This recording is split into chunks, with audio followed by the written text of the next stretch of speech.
Salut à tous, bienvenue sur la chaîne. Aujourd'hui, on plonge dans un sujet qui fait trembler les murs d'Old Trafford, la situation chaotique de Ruben Amorim à Manchester United. Si vous êtes fan des Red Devils ou que vous suivez juste le foot de loin, vous savez que ça tangue sévère en ce moment. L'équipe est dans le dur, les rumeurs de limogeage d'Amorim fusent de partout, et les supporters ne savent plus sur quel pied danser. Alors, est-ce qu'il faut le virer illico ou lui laisser une chance de redresser la barre? On va décortiquer tout ça ensemble, avec un max de détails et mon avis bien tranché sur la question. Avant de commencer, si vous kiffez ce genre d'analyse, abonnez-vous à la chaîne et activez la cloche pour ne rien louper. Et si ça vous plaît, un petit like, ça aide grave la vidéo à décoller. Allez, on attaque. Manchester United, un géant qui vacille. Pour bien comprendre où on en est, petit rappel rapide. Manchester United, c'est une institution, un club mythique avec des trophées à l'appel et une histoire qui fait rêver. Mais depuis que Sir Alex Ferguson a raccroché en 2013, c'est la galère. Les managers défilent comme des stars dans un télécrochet. David Moyes, Louis van Gaal, José Mourinho, Ole Gunnar Solskjaer, Erik ten Hag. Tous ont essayé de ramener la magie, mais aucun n'a vraiment réussi à remettre le club sur le trône. Fin octobre 2024, après un début de saison catastrophique, Erik ten Hag se fait remercier. À sa place, les dirigeants misent sur Ruben Amorim, un jeune coach portugais qui a cartonné avec le Sporting CP, raflant 2 titres de champion là-bas. Le mec signe un contrat jusqu'en 2027, et tout le monde est hypé. Les fans rêvent d'un vent nouveau, les boss d'Ineos, les proprios, veulent des résultats rapidos. Sauf que là, on est le 4 mars 2025, et c'est la douche froide. Manchester United végète à la 14e place en Premier League, avec seulement 33 points en 27 matchs. Sous Amorim, l'équipe a gagné 10 fois, fait 3 nuls et perdu 8 matchs en 21 rencontres toutes compétitions confondues. Pas ouf pour un club qui vise le top 4, soyons honnêtes. Les derniers résultats. Une claque 2-0 contre Aston Villa, un nul à un piteux face à Everton, une défaite 1-2 contre Brighton, et une élimination en FA Cup contre Fulham au tir au but. En League Cup, ils sont déjà out depuis un moment. Bref, il ne reste que la Ligue Europa pour sauver les meubles, mais même là, ça sent le roussi. Les fans grognent, les experts tapent du poing sur la table, et les rumeurs disent qu'Amorim pourrait bientôt faire ses valises. Alors, qu'est-ce qui cloche? On va creuser ça tout de suite. Amorim à la loupe, des chiffres qui font mal. Regardons les performances de l'équipe depuis qu'Amorim a pris les rênes. En Premier League, ce n'est pas la joie, 1,22 points par match en moyenne. Pour un club comme United, c'est presque une insulte. Voici un petit récap des derniers matchs en championnat, histoire de se faire une idée.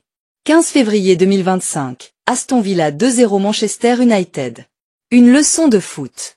22 février 2025, Everton 1 Manchester United. Un point arraché, mais sans éclat. 26 février 2025, Brighton 2-1 Manchester United. Encore une défaite qui fait mal. 2 mars 2025, Crystal Palace 0-0 Manchester United. Un match soporifique.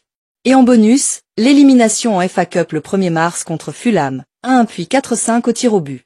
Vous l'aurez compris, ça manque de punch, de régularité, de tout, quoi. Alors, d'accord, Amorim n'est là que depuis 4 mois, mais à Manchester United, t'as pas le droit à l'erreur longtemps.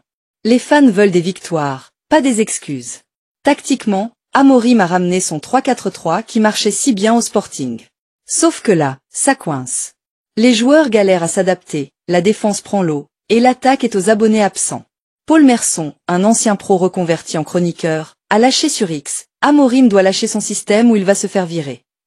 Et il n'a pas tort. Perso, je trouve que le coach est trop têtu. Ok, ton 3-4-3, c'est ta marque de fabrique, mais si ça ne marche pas avec cet effectif, faut savoir pivoter, non? Et puis, il y a ces déclarations. Après la défaite contre Brighton, Amorim a balancé un truc du genre. C'est peut-être le pire effectif de l'histoire de Manchester United. Bam, dans tes dents. Certains fans ont kiffé sa franchise, mais les patrons, eux, ont moyennement apprécié. Moi, je trouve ça gonflé mais risqué. Dire la vérité, c'est bien, mais là, il s'est mis une cible dans le dos tout seul. Oh, et si vous trouvez cette analyse intéressante, n'hésitez pas à liker la vidéo et à vous abonner. On bosse dur pour vous sortir du contenu comme ça, alors votre soutien, c'est de l'or. Limogeage en vue? Les rumeurs s'affolent. Parlons des bruits de couloir, parce que ça chauffe. Depuis quelques semaines, ça murmure qu'Amorim pourrait sauter. Des sites comme Team Talk balancent que le club cherche déjà un remplaçant, avec Gareth Southgate ou Thomas Tuchel dans le viseur. Sur X, les fans sont en ébullition. Un supporter, @ManuTDFan, a tweeté « Amorim out, on régresse à vue d'œil ». Mais d'autres restent plus cool, genre « Laissez-lui du temps, il a hérité d'une équipe en ruine ». Les boss d'Ineos, qui ont repris le club, ne sont pas connus pour leur patience. D'après Football 365, ils pourraient trancher avant l'été si ça continue à dégringoler. Et puis, il y a Richard Keys, l'ancien présentateur de Sky Sport, qui a lâché une théorie un peu folle sur X. Et si Amorim voulait se faire virer? Peut-être que le job est trop gros pour lui. Bon, ça, j'y crois moyennement, mais ça montre l'ambiance. Tout le monde perd les pédales. Ce qui est sûr, c'est que le prochain match de Ligue Europa contre Real Sociedad, le 13 mars 2025, va peser lourd. Une victoire pourrait calmer le jeu, mais une défaite? Ça risque de signer son arrêt de mort. On en reparle plus tard, mais là, on sent que ça peut basculer d'un côté comme de l'autre. Mon avis, on garde ou on dégage? Bon, maintenant, place à ma critique perso, parce que j'ai des trucs à dire. Moi je pense que virer Amorim maintenant, ce serait une connerie monumentale. Le mec est là depuis quoi? 4 mois? Reconstruire un club comme Manchester United, ça ne se fait pas en claquant des doigts. L'effectif est bancal, plein de joueurs ne collent pas à son style, et il n'a pas encore eu de mercato pour recruter ses gars. Alors oui, les résultats sont pourris, mais regardez l'histoire, changer de coach tous les 6 mois, ça n'a jamais marché pour United. Moyes, Van Gaal, Mourinho, tous ont fini à la porte, et le club a continué à couler. Après, je ne suis pas aveugle. Être 14e, c'est indigne d'un club pareil. La défense est un gruyère, l'attaque ne marque pas assez, et tactiquement, on dirait parfois un poulet sans tête. Amorim doit se bouger, adapter son 3-4-3 ou tester autre chose. Moi, je mettrais un 4-2-3-1, avec Meno et Casemiro pour tenir le milieu, et Garnacho et Rashford sur les ailes pour apporter du danger. Le 3-4-3, c'est bien joli, mais si tes joueurs ne captent pas, ça sert à quoi? Ceci dit, je lui donnerai jusqu'à la fin de la saison. La Ligue Europa, c'est son dernier joker. S'il va loin là-dedans, genre une demi-finale, ça peut sauver sa peau. Mais s'il se plante contre Real Sociedad, là, je comprends que les boss pètent un câble. Pour moi, le limoger maintenant, c'est juste paniquer et recommencer le cycle infernal. Et les options de remplacement? Southgate, bof, il est trop défensif pour United. Tuchel, pourquoi pas, mais il a ses casseroles aussi. Moi je dis, on tente le coup avec Amorim jusqu'en mai. Vous en pensez quoi? Dites-moi dans les commentaires, et si vous êtes d'accord avec moi, un petit pouce bleu, ça fait toujours plaisir. Les fans et les experts en parlent. Côté réaction, c'est le grand écart.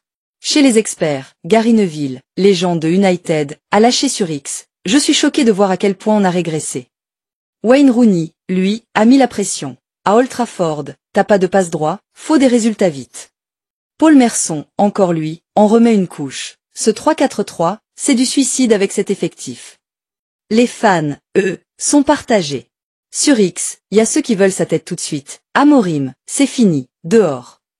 Et ceux qui prônent la patience, il a besoin de temps et de nouveaux joueurs, calmez-vous. Moi, je trouve ça normal que ça débatte. United, c'est plus qu'un club, c'est une passion, et quand ça va mal, tout le monde a un avis. Et après? Les enjeux pour United.